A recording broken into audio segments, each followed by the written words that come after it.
Hello my friends, it's Laura. Today's video is going to be another episode of new and exciting things. So I did one of these back in March and I am gonna have to start doing these monthly or just as needed because I have so many books to talk about now. If you haven't seen that first video, I will link it up in the card so you can check it out. But basically I'm just gonna go over some like new books that I've added to my TBR mostly and some new and exciting news from authors that I follow.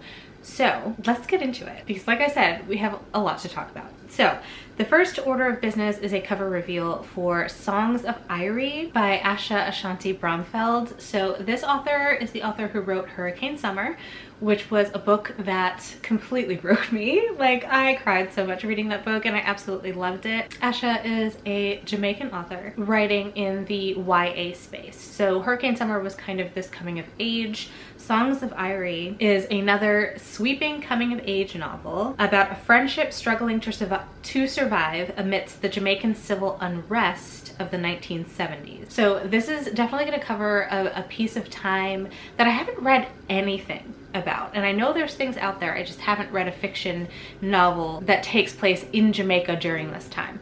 So I'm very excited for this one. The cover is absolutely stunning. I mean, it is gorgeous, and I'm just so happy that this book got the cover it deserved because it is absolutely beautiful and I cannot wait to read this one.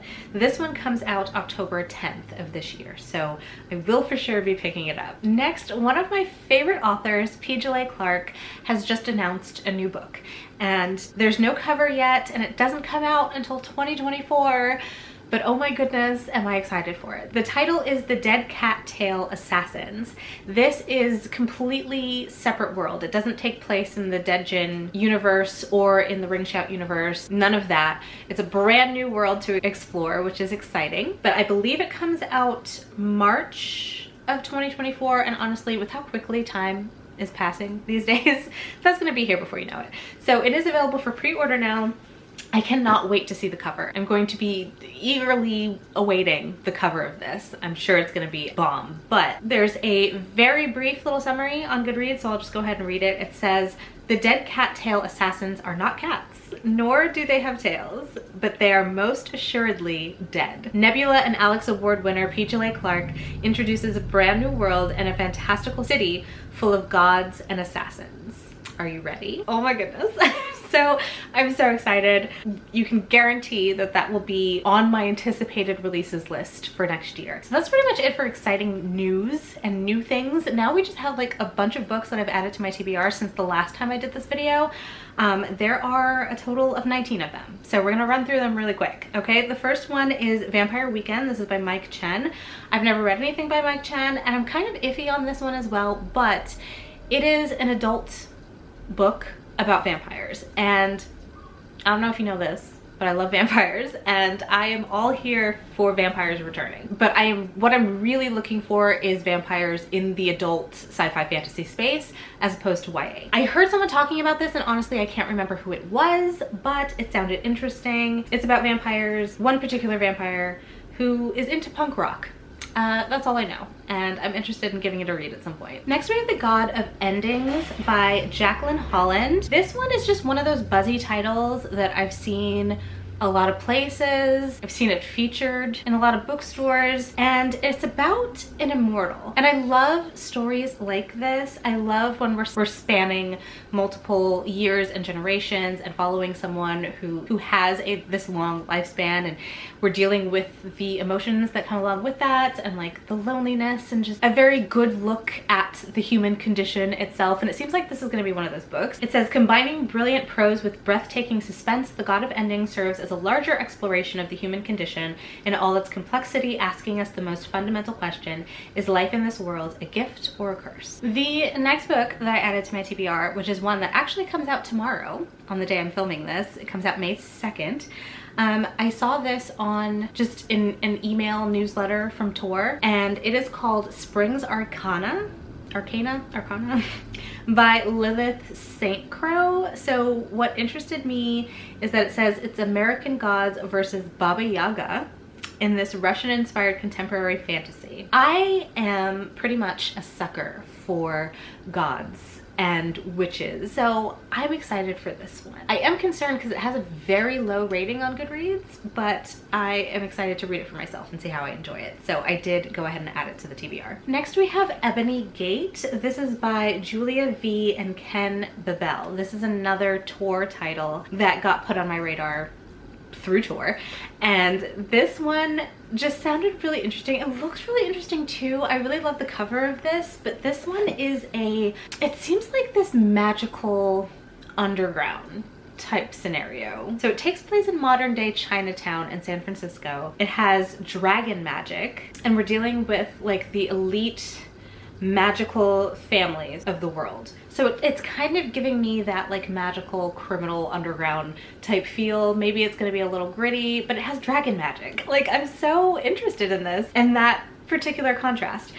This one comes out July 11th of this year. So I don't know if I'm gonna get to it right away, but it is one I'm definitely keeping on my radar. So if that sounds interesting to you, look into it. I have a couple of nonfictions that I've recently added to my TBR. I've definitely been wanting to read more nonfiction. It has been a goal of mine for the past 2 years now, and I just haven't been picking it up the way I want to. But this one is called Entangled Life: How Fungi Make Our Worlds, Change Our Minds, and Shape Our Futures by Merlin Sheldrake. This is, it's not a new one, it's an older one, but I recently saw this when I was at work at Barnes & Noble, and it just seemed really, really interesting. I am someone who is a lover of nature, so this just seemed interesting to me. I'm always looking for a nonfiction to pique my interest in something and learn something new about something that I'm interested in. This is one of those books, so I added it to my TBR. And then the other nonfiction is called The Plant Hunter, and this is by Cassandra Leah Quave, A Scientist's Quest for Nature's Next Medicines. This is another deep interest of mine. I've always, honestly, since I was young, have had this interest in finding cures and remedies in nature and in the earth, because it is my very strong belief that our beautiful earth holds the solutions to every medical problem that we have. It is a uplifting, adventure-filled memoir about a female scientist, a groundbreaking female scientist, on a quest to develop new ways to fight illness and disease through the healing powers of plants. Next, we have The Stars Undying by Emery Robin. So I've seen this going around, but I recently saw Erin from Booked and Busy read this, and she absolutely loved it, and the way she talked about it really made me think that it would be something I would love as well. So this is a sci-fi. It's the beginning of a series, is inspired by Cleopatra and Julius Caesar, but in space. It's a space opera. That was pretty much all I needed to know, but when Erin talked about it, she mentioned that it just had like really beautiful writing, and you know that I'm a sucker for beautiful writing. Hopefully I will read it at some point this year. I don't know if this is one that I have already mentioned. I don't think it was in like my anticipated releases of the year, because I don't think I knew about it before then, but I just can't pin down the date that I found out about it. But either way, this is The Reformatory by Tananarive Due. I am very excited to give this a read. Now, I still have a lot of Tananarive Due's backlist that I need to read. I've only read one book by her, and that was The Good House, and I really enjoyed that. And it was scary. It's one of the books that have scared me the most in my life, and it's not easy for me to get scared with horror. So I'm very excited to read a new book by her. This comes out in October. It comes out on Halloween, actually. It says it's a gripping, page-turning novel set in Jim Crow, Florida, that follows Robert Stevens Jr. as he's sent to a segregated reform school that is a chamber of terrors, where he sees the horrors of racism and injustice for the living and the dead. We have a new book by Sebastian de Castell that comes out this month, actually on the 16th, and it is The Malevolent Seven. This one just sounds so much fun. So I don't know, I have an up and down relationship with Sebastian de Castell and his writing, because sometimes I really enjoy his books and sometimes I really don't, and I feel like he tends to do the same things over and over again, honestly. So I don't know how this one is gonna go, but I do want to give it a read because it just sounds really good. If you get a chance, look up The Malevolent Seven on Goodreads and just read the synopsis, because it's pretty funny, and I like the synopsis for this, but it's too long for me to read in this video. Just know that this is about, basically it's saying that wizards are not what you think they are. They are very dangerous, they are very bad, and I think our main character is going after the 7 deadliest wizards in all the land to kill them. So it seems like really high stakes, impossible job, but of course our heroes always pull through. I feel like that's what Sebastian de Castell does all the time, and he does it well, but I don't know. Is it gonna be too much of the same for me, or are we gonna have a little variety with this one? We'll see, but I am excited to give it a read. We have Rhythm and Muse by India Hill Brown. India is a booktuber. She's not as active now that she is working on her writing career, but she has a YouTube channel called Books and Big Hair, and I loved watching her channel back in the day. But she has written a number of books now. I believe that this one, however, is her first YA. I definitely have it on my list to read. Honestly, I have not read a book by her yet, and I feel so bad, but all of her books sound amazing to me, and I definitely want to get to all of them at some point. But Rhythm and Muse is the latest from her, and the latest that I've added to my TBR. It is a YA rom-com. It says it's a celebration of black joy, first crushes, and putting your heart on the line for love. This one actually comes out on the 30th of this month, and my battery is flashing, so let's change that real quick. And we're back. We have Court of the Undying Seasons by A.M. Strickland. I have been interested in reading from A.M. Strickland for quite some time, but I've just never gotten around to picking up any of their books, unfortunately. But look at this cover. Like, it's so beautiful, and it's about vampires, and we already talked about how much I love vampires. So it says that it's Sarah J. Maas meets A Deadly Education, and that's kind of what caught my attention and why I added it to my TBR, because those two things together sound really good to me, especially when you throw in vampires. And apparently this has some kind of vampire school element as well. Like, what more could you want? So excited for this one. Love the cover. This is another one that comes out in May on the 16th. Again, probably not gonna get to it this month or right away, but I am hoping to read it sometime this year. Next we have Curses and Other Buried Things by Caroline George. So I saw this on Instagram through the author's Instagram, because for some reason I follow Caroline George, never read anything by her, never been interested in reading anything by her, but for some reason I follow her on Instagram. I don't even know how this started, honestly, but she shared like this reel of kind of like the history that went into this book and her personal family history and curses, and I love the idea of like a Southern Gothic horror that deals with family curses, generational curses, and just there's ways that people believe more openly about the supernatural in the South that is different from anywhere else, and I love that. And I love seeing that in fiction as well. There's family secrets, there's family curses, there's witchiness, there's history. It just sounded interesting to me, so I added it. This one comes out October 10th of this year, so a good book to read for spooky season. Not a huge fan of the cover, but I probably will be picking this up and reading it during spooky season. This is another one that I'm not sure if I already talked about at some point, but I feel like I knew about it when it was coming out, and then I somehow forgot, and then I got reminded of it, and that is When Women Were Dragons by Kelly Barnhill. I have read a book by Kelly Barnhill. She wrote The Girl Who Drank the Moon, which is a middle grade that is one of the most beautiful middle grade stories I've ever read. I absolutely loved it. I love the magic in there. This is an adult title. This came out last year, I believe. It says it's a rollicking feminist tale set in 1950s America where thousands of women have spontaneously transformed into dragons. I mean, how awesome does that sound?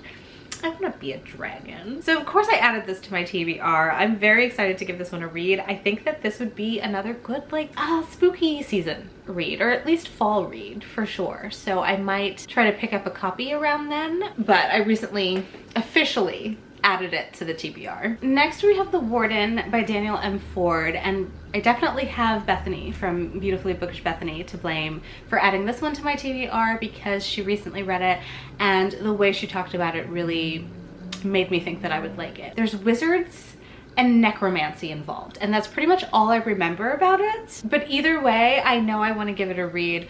This cover is pretty stunning. I really like it for some reason. And this is one that is already out. It came out last month in April, so I can pick it up at any time and read it. It is, however, the beginning of a series. And with the amount of series that I'm starting already this month in May, I probably should just like wait to start this one. So we'll see, but it is one I'm intrigued by. Another book coming out on Halloween that I'm super excited about, especially after reading The Once and Future Witches and absolutely loving it. This is Starling House by Alex E. Harrow. And I think this is one that I have mentioned, but it didn't have a cover when I talked about it. Now it has a cover. The cover is stunning, and I'm really hoping for like some special editions of this as well. But yes, it comes out in October. It is a contemporary gothic fairy tale about a small town haunted by the history it can't quite seem to bury, and the canny, clever young woman who finds herself drawn to the house that sits at the crossroads of it all. There were so many words in there that were buzzy to me, and I know I love Alex E. Harrow's writing. I have enjoyed what I've read from her so far. I will pick up anything she writes at this point. But this is giving me gothic haunted house vibes. Okay, we're almost done, I promise. After the Forest by Kel Woods is the next one. Look at the cover, it's absolutely beautiful. But this is a Hansel and Gretel retelling, but I think it follows them as they're adults, which just sounded so cool. So that's why I added it. Love the cover. And I love fairy tale retellings. So I'm very excited to give this one a read. I think that this is, if I'm not mistaken, this is a debut author. Hopefully I will enjoy this one. This one comes out in October of this year. Next we have Dragonfall by L.R. Lamb, which seems to be one that a lot of people are anticipating for May because it does come out May 2nd. I'm always looking for a good dragon book. Books with dragons in them. I love dragons. But it says long banished dragons revered as gods return to the mortal realm. This is the start of a trilogy. It says long ago humans betrayed dragons, they stole their magic and banished them to a dying world, and now they're back. They remember and they do not forgive. Vengeful dragons? That sounds pretty good. I'm excited for this one. Second to last, we have The Enchanted Hacienda by J.C. Cervantes, and this one is really giving me Encanto vibes, okay? So our main character is from a magical family, but she doesn't have any magic. After getting fired from her job, dumped by her boyfriend, she ends up moving back to the family farm in Mexico. The farm that houses an abundance of charmed flowers. It's really giving me Encanto vibes, is it not? I am so down for reading something like that. So this comes out the 16th of this month, and this is one that I definitely want to read at least before the end of the year. So hopefully I will get to it, but this just sounds so good. Okay, the next book, the last book that I've added to my DVR recently, this was a lot, is Find Him Where You Left Him Dead by Kristen Simmons.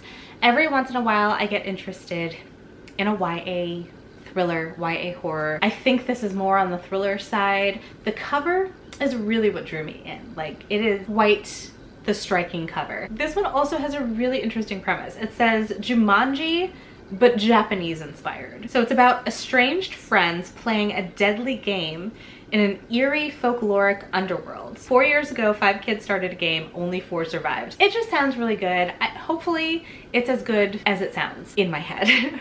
But this one comes out September of this year. So another one that is perfect for the fall season, spooky time season. So I'll probably read it around then.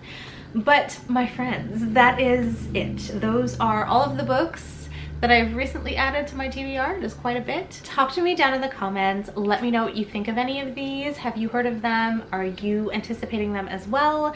Let me know what books you've recently discovered or added to your TBR in the comments down below. But that is gonna be it for me today. If you enjoyed this video, don't forget to give it a thumbs up, hit subscribe, and I'll see you in my next one. Bye.